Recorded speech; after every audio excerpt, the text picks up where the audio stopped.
The moment the engaged and faithful learner attribute became a part of who I am was the same day I became a Christian.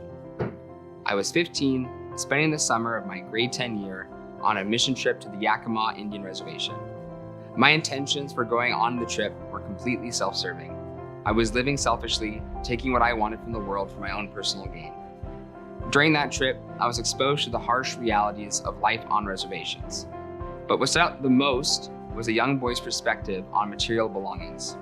His house had just been robbed, yet he wasn't preoccupied or worked up about losing his belongings.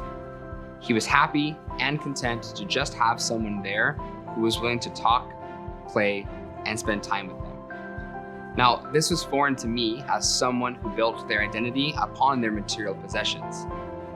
It made me realize that living for myself and my own desires was a fruitless endeavor, and that this whole God thing may have something to it.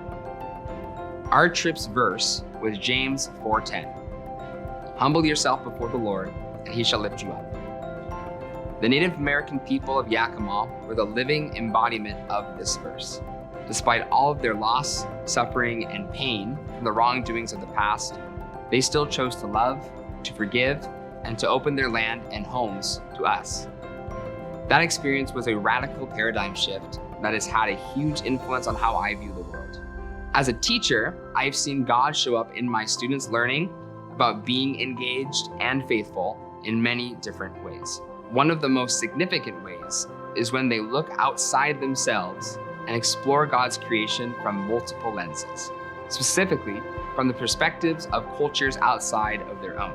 In my French classes, students are introduced to Indigenous and Francophone fables and legends to expose them to different cultures that exist within our own country. In my Spanish classes, students broaden their intercultural understanding by exploring Latin American countries through cultural book studies and inquiry-based research assignments.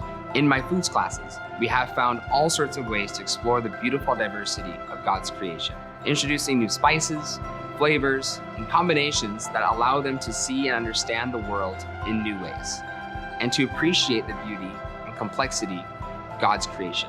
It's my hope that at the end of their journey here at LCS, students will start to explore their role in embracing the diversity of others as part of God's design for the world.